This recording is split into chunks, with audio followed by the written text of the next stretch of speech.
Hi, everyone. Thank you for being here. It's a pleasure to be moderating today's panel about a topic that I'm really passionate about. And I'm privileged to be joined by some of the industry leaders in the nonfiction and unscripted world. Thank you so much for being here. And I'd like to start by inviting you to please introduce yourself and your company. Ladies first. Sure. Hello, everyone. Thank you, Nahla, for having me with you today in this panel discussion. I'm Rana from Mashhad TV, which is a multimedia platform, TV and digital platform, and it strictly distinguishes itself as a trusted source of news, entertainment and cultural programming. We have news and programs that are addressed to generations, younger generations, as well as older generations. Great. Hi, my name is Ayham Zyoud. I'm a co-founder of Charisma Group, one of the leading companies in the Middle East in producing scripted and unscripted content. I prefer to call myself a producer, and this is better. Yeah, and I'm George. I'm the co-head of the documentary and unscripted department at Image Nation Abu Dhabi. Obviously, we're a film and TV studio. Our department has focused in the past mainly on documentaries, and now we've sort of branched out into unscripted reality content and worked with Mazen over here from Different on one of our productions as well. Mazen Laham. I'm the founder of Different Productions. We're specialized in producing non-scripted. Thank you so much. And now, can we start by giving the audience some perspective about the landscape of unscripted and reality TV in the region? Would you like to start, Mazen? Is there a growing appeal for this genre? For unscripted or for reality shows? For reality shows and docuseries. Yeah, docuseries and I believe docuseries and reality shows are growing because of the presence of platforms, because it's more platform content and it works well. It's a good recipe for platforms rather than linear channels. Also, with the demand of originals, there is a huge demand for originals, so you cannot do what works for linear doesn't seem to work well on platforms. That's why it's growing, and we were lucky to do the first one, Dubai Blink, for Netflix, and it did well. And then we had the trial with another one, which is It's Okay for Elisa as well. It did well, so I think it's gonna grow, but not that fast because we don't have lots of players. Thank you. Do you guys agree? Have anything to add? Yeah, I mean, there's lots of room to grow. I think because of the platforms, the abundance of platforms, not just the Netflix, and it's also regionally. You have Starsplay, you have Shahid, you have all these different platforms where there's so much hunger for content. And the thing about documentaries, for example, documentary series, is that they don't all have to be this big, sprawling, historical documentary. They can be intimate stories about a personal, unique person in a unique situation, and that can be easy to make. And so you can create, so there's plenty of opportunities to create more content and deliver that more efficiently than you would a scripted piece that would require a lot more time, a lot more budget. So there's plenty of room and plenty of opportunity. Thank you.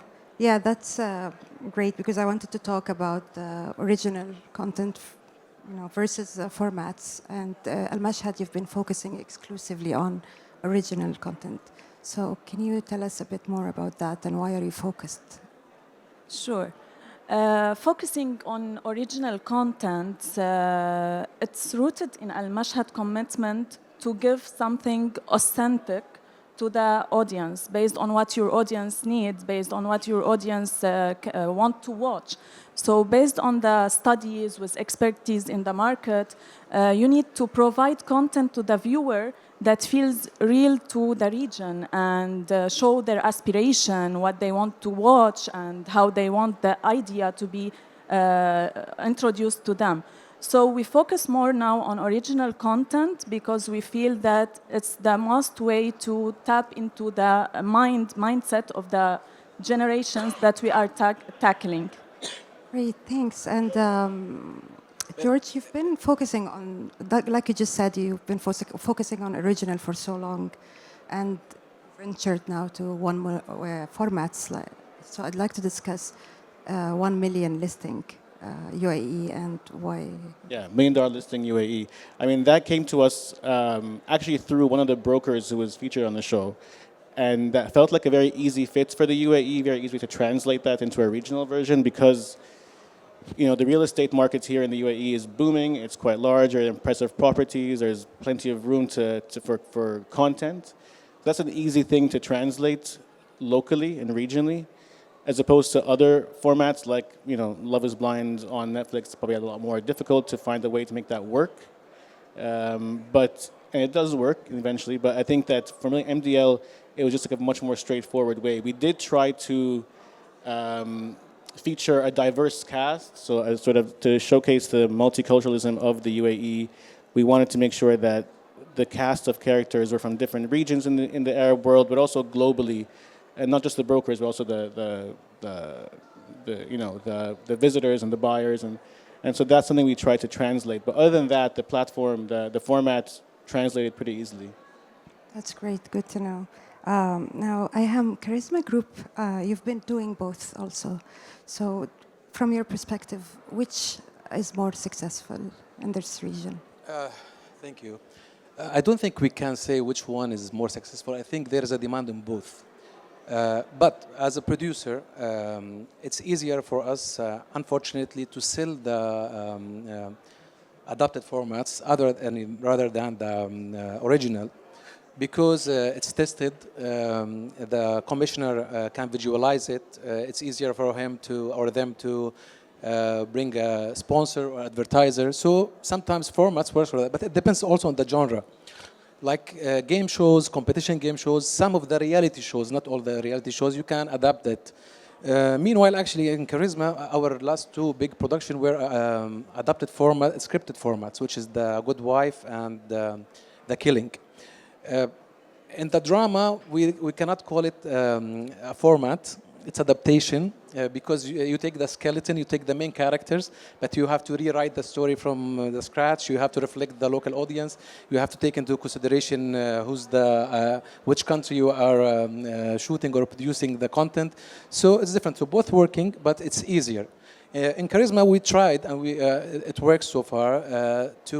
We allocated a good amount of our revenue for R&D by piloting for new shows and new programs.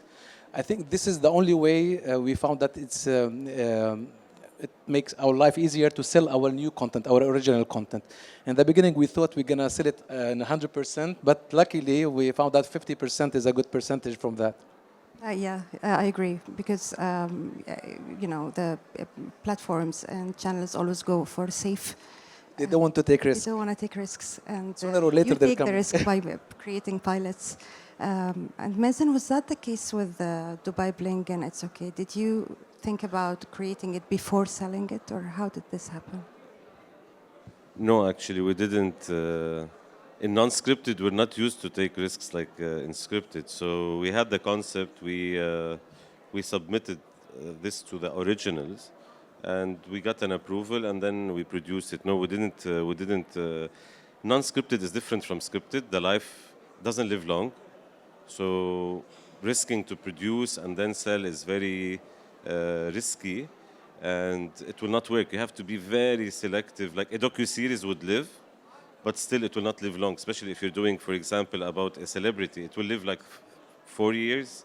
It will die after it because there's new things happening in the life of this celebrity. So this is the difference, and this makes scripted much more safer movies and series than any non-scripted.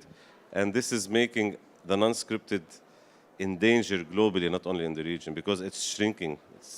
I disagree with him in the future. For the future, like if you go for linear TV, I think 2025 linear TV is coming back Especially, there is the recent studies showed that people still spending time on linear TV in the three main slots in the day, which is from 11 to 1, and from 5 to 7, which is the family time, and from 11 to 12:30, where you want to go to sleep and you don't want to be attached to something that you're gonna watch the next episode. So linear TV and non-scripted, I think next year we're gonna go back to the scripted, especially after in the Middle East what we're facing now for the political situation.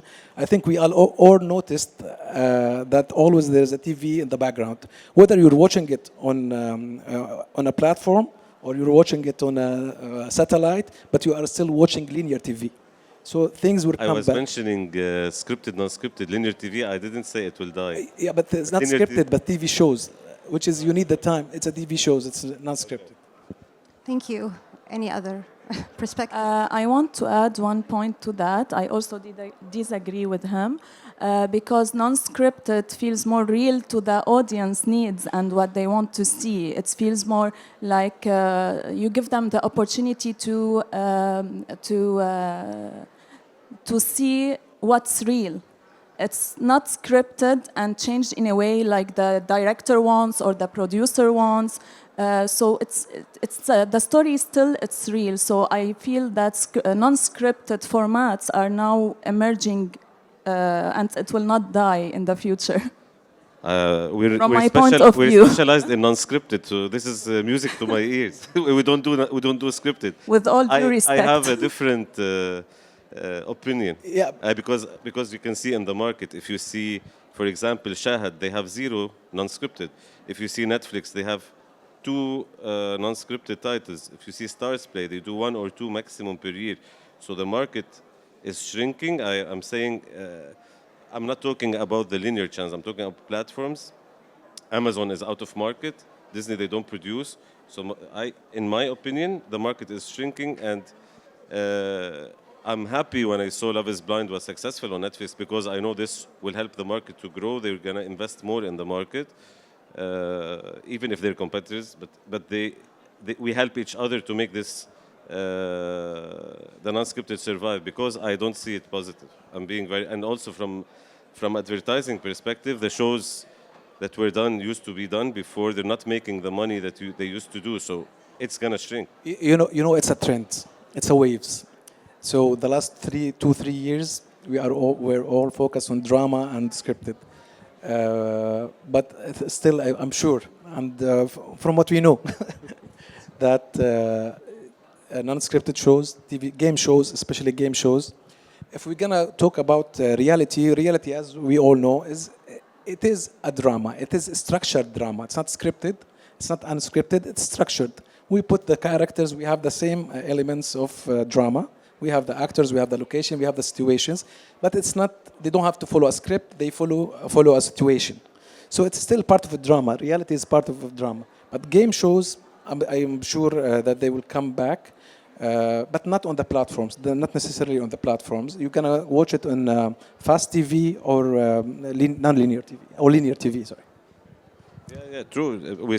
We still have 50% of our business on linear channels. Like we're doing now Shark Tank for Dubai TV, and it's very successful. So we know Ayham is 100% right, because as I mentioned in the beginning, like reality docu-soap, which is similar to Dubai Bling or Housewives or $1 Million Listing, they all fall under this category. They're serialized and they work for platforms. So it's I hope what Ayham is it seems he has data. I'm happy. You have to be optimistic. Depends on the audience preferences as well. Yeah, but I'm just interested to see if audience are not offered this type of content, enough of it. How do we know if it's going to be successful or not? So it's a chicken and egg situation, I think. So George, docuseries can be often, entertaining and educational.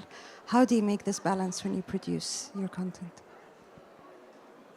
I mean, at the end of the day, you're just trying to tell an authentic story. Whether that comes off as educational or entertaining. I mean, obviously, you're always trying to entertain, but if you're not telling the story authentically, it's not going to resonate with the audience. And so as long as you're making efforts to make sure that it feels like, if it's from the region, then it feels authentic to the region, then that way you succeed. You create a History of the Emirates series, and if it doesn't feel like you're covering the culture in the way that people see it here, then that rings untrue. You don't have to worry about having the West understand you better, because specificity is the gateway to universality. So as soon as you make something pretty specific, you find that any other culture outside of the one where it's made from can pick up on these differences and actually appreciate them for the differences, because it's something they haven't seen before. So just be authentic and be true. That's great. Rana, with the local, you always address at Mashhad bold topics and very sometimes sensitive. Do you have any challenges in the local storytelling? Offering bold and sensitive topics, of course, you will face many challenges, such as you need to build credibility and trust. Trust is a key in the MENA media industry, in the MENA region and in any region. And building credibility is very important for us to succeed in the market. So you face many challenges, and you have to follow a approach that is true to and will reach the viewers in the region or your target segment. So building credibility and trust is very important, and it's a big challenge for us. As well, respecting the social norms and values. You need to create content which is bold and sensitive. At the same time, keep in mind you need to respect the cultural sensitive, where you put this content, what do you say in this content. So you need to be careful on what content, how you introduce it, and not being biased while introducing this content. You don't need to defend any parties. You need to be, not being biased is very important. So those are the most two challenges you face while offering to the viewer bold and sensitive content, in my point of view. Thank you. Now, I think you answered this kind of, the streaming platforms, did it affect the way you produce content? The streaming platforms, the possibility of your content being exposed locally, globally, does it make a difference for you to?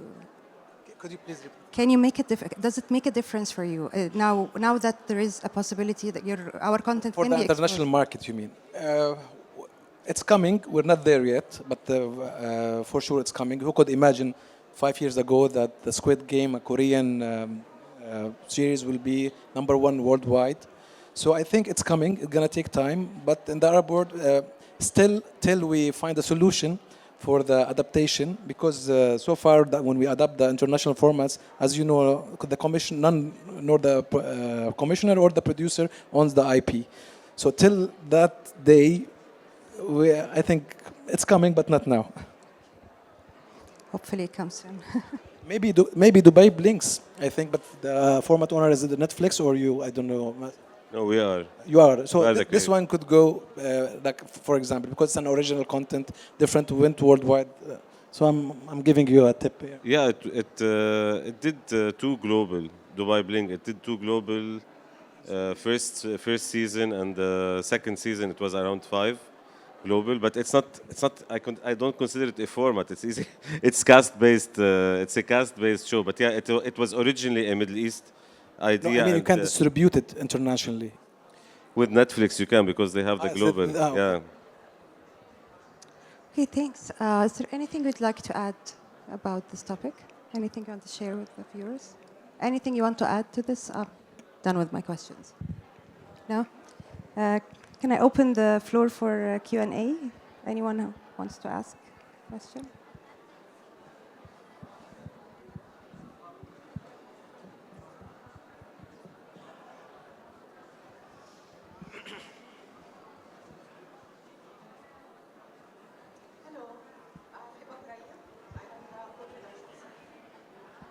It's open. We can hear you. It's working.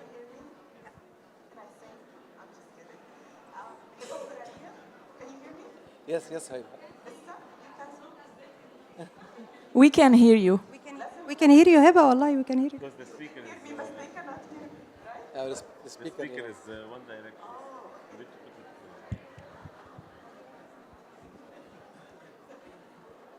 It's not the mic, it's the speaker. It's the speaker. You need to turn it. Listen to the producer, please. Can you hear me now? Still? We can hear you. لا We can خلاص hear you. I think no, it's okay خلاص I think loud and clear now. Thank you. Well, thanks for the insights. This is amazing. And I was wondering, this is all about Arabic content, and it's a different, we're all so focused on the scripted. But one of the questions you asked also touched upon travelability, so export of those types of docuseries and reality TV.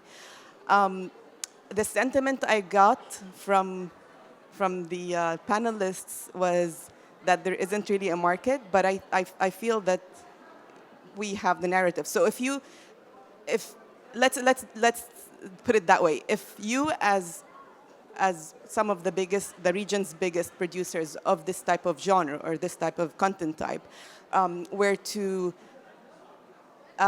show the world that as Arabic producers, if there's one or two things that you can highlight that you are very good at doing in that space, that perhaps the rest of the world or the rest of the producers can learn from, what would it be? Maybe one or two things. I'll give you a few seconds to think before you answer. So what are you good at that perhaps other producers specialized in this genre? For example, Which genre, please? that particular docuseries and reality TV. For example, Man Sayarbah al-Milyon, Who Wants to Be a Millionaire. That's probably what It's a game show, competition. yeah, and then you have also similar to Dubai Bling. What is it one thing that Arabic producers from the Arab world are good at that perhaps the rest of the world can learn from in that space? I mean, I think we can tell our own stories. I think that to focus more on docu-series rather than reality, because we've just really expanded into reality recently, but in docu-series, what we found is that a show like History of the Emirates or Dubai's Iron Age, the response that got internationally, getting worldwide distribution on National Geographic, was because of the fact that people had no idea about these stories, about the UAE, or the land that we call the UAE today has a history spanning back hundreds of thousands of years. And so telling your stories that maybe they haven't heard before, that's the edge that we have. And I think that's what we have to keep doing. So you're saying the narrative. We have the narrative as Arabic. Yeah, it's our story. We can tell it. Yeah. Okay. I think, Hiba, if may I add something, the issue is with the dynamic of the market. It's not that we are not creative, that we don't have stories, that we're not good producers. I think we are good producers, we have good stories, we have good content. The dynamic of the market, we have only 2 or 3 players in the region, especially after the vanishing of محطات الحكومية, the government platforms, and NBC changed their strategy. So we have 2-3 players. Those 3 players, part of their budget is for commissioning, and the other part is for acquisition. So, and we are producing 20-30 series per year, the whole market. And this is what we're producing. And we are waiting for 1 or 2 or 3 commissioners to give us the okay and produce. So this is our issue in the Middle East. Till we solve that, till we find, there should be an authority, there should be somebody who allocate budget for R&D to create pilots, to create content. Actually, we have to give it to the Royal Commissioning, Film Commissioning in Jordan. Last year, they invited us, and I think this year, they're creating something called halaqat, where they fund 5 local producers and directors, scriptwriters to produce a pilot for their content. Actually, I went there because they invited us, and I didn't expect to see what I saw. We were impressed. I think they sold 2 or 3 of those pilots to the international, for Netflix and for other media buyers. So, yes, we have a problem with the dynamics. Other than that, we are creative, and we have good stories to tell to the world. So we have the narrative, we have the creativity. Rana, We don't have the money. what do you see about that? Depends on what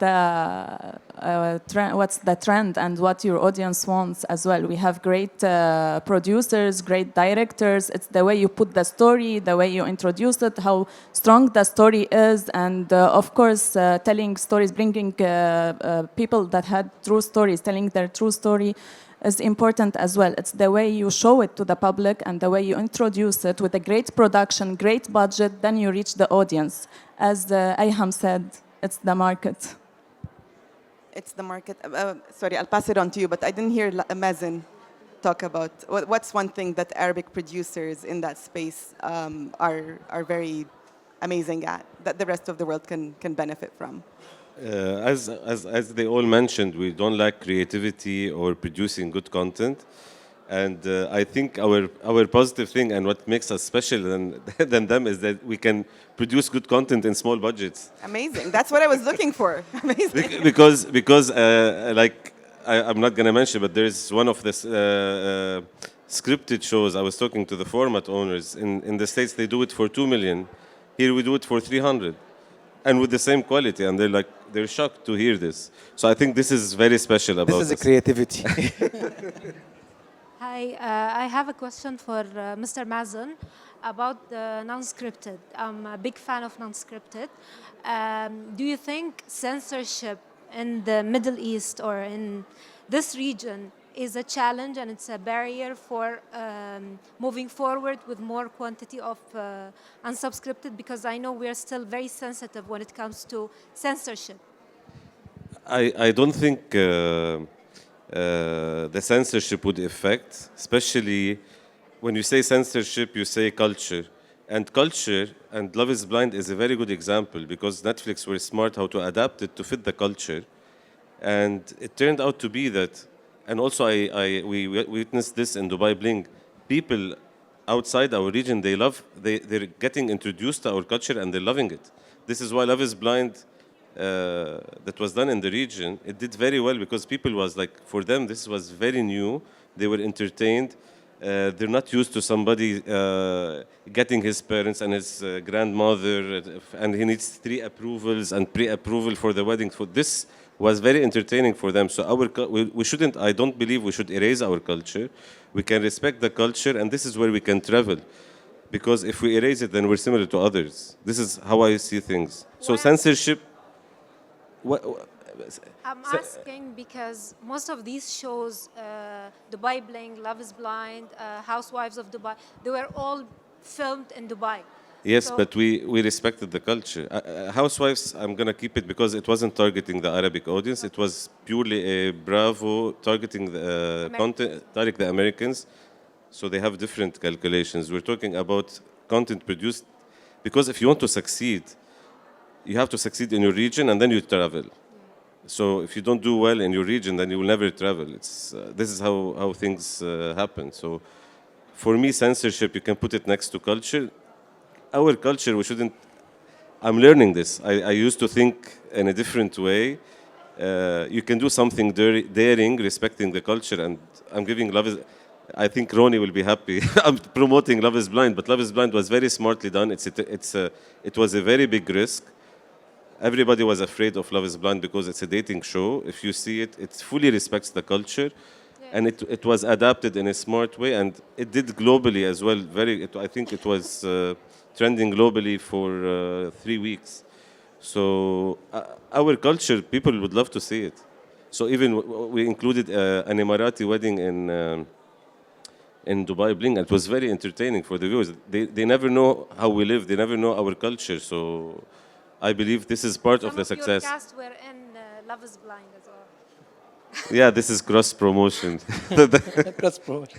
Actually, maybe may I add something? Yes, we have less sensual scenes on stories in our reality. Like if I recall, we produced something called The Sister. It was maybe one of the first reality TV shows in 10 years ago.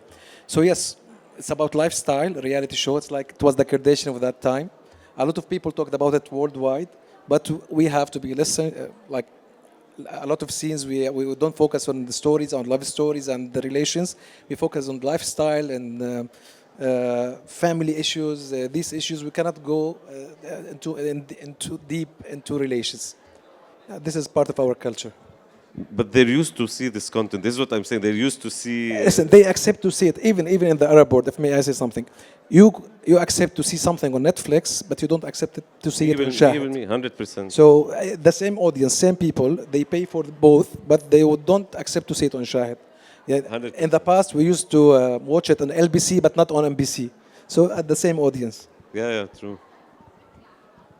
Any other questions? Yes.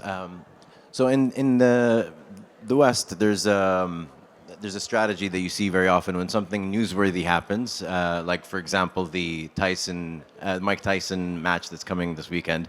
There's very quickly they managed to put up a docuseries. Like there's a 3-part docuseries now called Countdown, and the final episode, it's 6 days away from the fight, which is very close. So and you see this a lot when there's a controversial thing that happens on the news, or whenever something that is anticipated or being talked about, a docuseries is dropped very quickly, which is very impressive of how that gets produced, shot, and then a deal is made for it to get on a platform.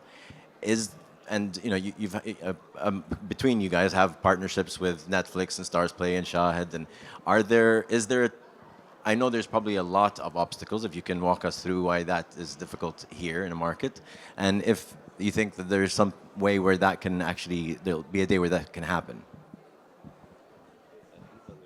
I mean, like to take a personal example, or example that we've been working on with Stars Play, for example. Stars Play owns the rights to the Serie A games here in the UAE or regionally, and with that, we found a way to partner with them, so as to, again, part of this cross promotion kind of thing, where we with different productions produced a reality competition TV series called Unstoppable, and so it's coming out end of this month, and it's about the ultimate prize is the winner gets to join a team, train with a team in the Serie A league, and they're all young Arab players who are competing, and so that was a way to sort of see what Stars Play had already, that partnership with Serie A, and to use that to piggyback or to partner with them on that, and build something that potentially has a larger audience because of the Serie A connection.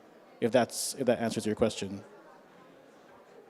I think that does. But I think this is a very unique opportunity that was found. But would there be a time where the relationship between content creators and these platforms that exist are close enough where you can pitch something that's going to happen very soon and be able to land the show and get it? We're missing acquired? the catalyst. We're missing the catalyst to connect those two things together. This is the issue.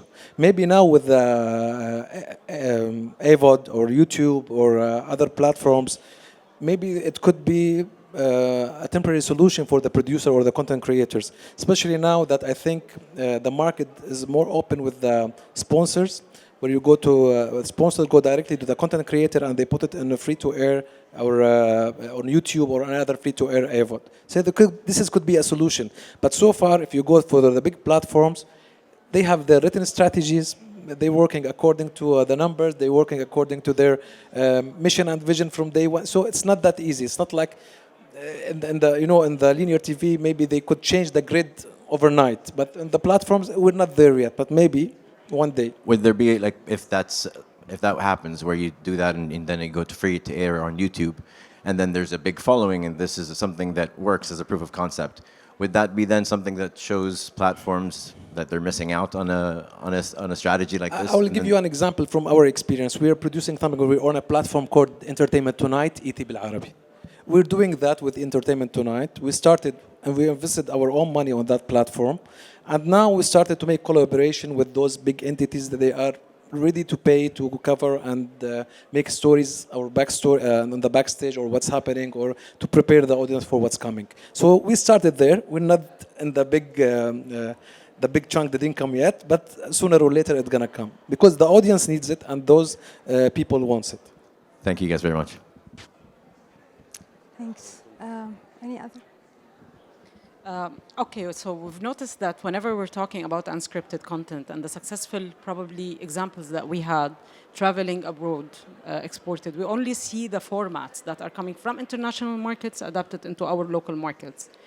Does this mean that because it's the formats that they are interested by the Western to see it on these international platforms, and what kind of interest would they have to see from the local markets, for them to have like good viewership of our narratives and stories? Because what we've seen in terms of success is mainly lifestyle and relationships, like Love is Blind, Habibi, and we have Dubai Bling. So these are the kind of content that is resonating with people in the West. But what kind of other content that we see unscripted that would resonate also with them? That comes from the local markets. Dubai Bling is not a format. Dubai Bling, it's vice versa. It's Middle East creation and it traveled. Love is Blind is on the contrary, formats don't travel. They do well and we buy them. We buy the rights for the region and we adapt them. Absolutely. But travelability, it's vice versa. It's when you do something and it travels. They're working because the platform helps for travelability. Like I don't know if anybody on linear channel, if you produce a show for Dubai TV or for NBC, it will travel and people will have the opportunity to know about it. So global platforms helps content to travel because they're big globally. So if you put a content, it has more opportunities to travel. No, absolutely. In terms of a platform and the reach that it has, this is, I think, we all agree on. I mentioned everything. From a story point of view. For me, everything, when we say reality, reality is anything that shows the culture, anything that shows something like the viewers globally haven't seen in their territories. This is in my opinion. Maybe if you go to the non-fiction, like a drama or docudrama, like if you're gonna produce a good docudrama about crimes in the Middle East or from this part of the world, I think this could travel easy. But we need first to find the local buyer for it, then it will travel. Exactly. The same issue every time. The classic issue. Yeah, I think there's a difference between reality or we call unscripted reality in our department, for example. But then there's docu-series, which I think of more as documentaries, which have mainly the purpose of informing or educating, opposed to reality that has that mainly, first and foremost, is entertainment. And so I think when it comes to docu-series, there's definitely plenty of room for it to travel, and it has traveled because of the fact that, histories from this country or from this part of the world, specifically the Gulf, aren't heard of much. But I think that when it comes to reality, it's just a bit different, yeah.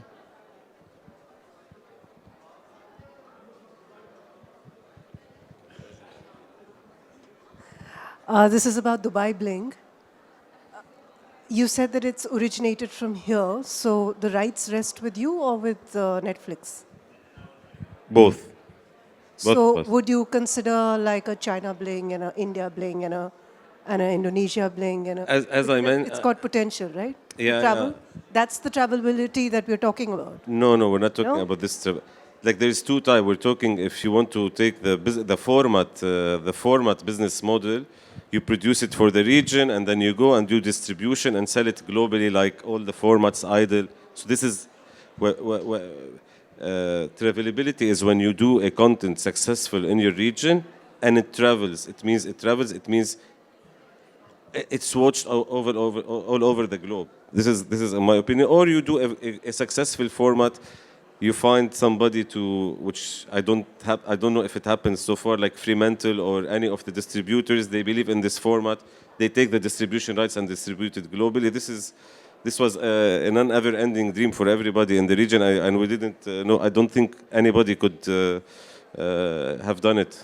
So before. Yet.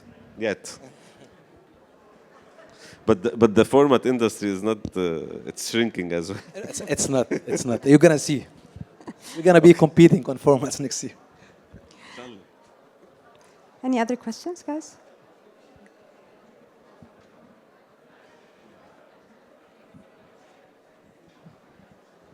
Thank you all for the panel. It was a great discussion. My name is Dari. I'm from Kuwait. We own a small free-to-air, I just learned the term, free-to-air YouTube productions. Our name with the company is Ghamza. We used to be Bil Mukhba. We did talk shows. We do a bunch of music videos. So we do somewhat decently on YouTube, and the CPM is low. So you get to the point where in your growth stage of the company, they come to me and say, let's grow the company. And you start knocking the doors of the gatekeepers. Say, hey guys, can we work together? And then you get in this dilemma of, is it going to be compromising the quality and the talent that is usually free to do whatever they want and the structures they want and the agility that the gatekeepers lack. And even the formats, like for example, does game shows only work? And this was initially why I wanted to ask, to ask this question. Like we tried a game show in Ramadan, last Ramadan, and it did only over 15 episodes, 7.7 million views, which is in YouTube. This does not give you any pennies. The CPM is really low. So this makes me wonder, is this specific types of format that's only can only work with commission? Like, do I continue to, I don't know, I'm in the like breaking point of, do I become at the mercy of commissioners, especially with game shows that we're trying to break through with them, or keep at it with YouTube? Because it could be our fault. It could be the show did not do well because of us. It's not because of the platform. So what's the segue? You're from Kuwait. Follow Ammar Taqi's tips. Well, Ammar is what we... It started on YouTube. I want to be political. Yeah. No, we're purely entertainment. It's a good content. It's a content. So Ammar did a good job in the YouTube. That's why he went to other platforms. So when you are successful, everybody will be following you and be after you. We're not Ammar. So, for example... Be yourself. Yeah, I can be myself, but for example, this type of content in Nakhbawi, Thamania, what a podcast. We're doing podcasts and we're doing fine. But I'm talking about the other divisions, the things that are higher on the entertainment value. How can we break through with those? Do they have to be commissioned? Or can they break through on YouTube? Because it's I don't know, it's a dilemma for us. It depends on the content. I think having a game show on YouTube, it's a bad choice. This is my opinion. You need to choose good content that works for YouTube. I'm going to give you an example. I don't know if you're seeing it. There's on YouTube an Arabic dating show on YouTube. It's breaking numbers. So you need to choose better content that works for YouTube because it's a different target audience. So YouTube, you're targeting a different audience who gets bored after 1 second. So he needs to. So I think the choice of content, not the issue is with the content, not with the platform. Okay. Any other questions? No? Thank you so much.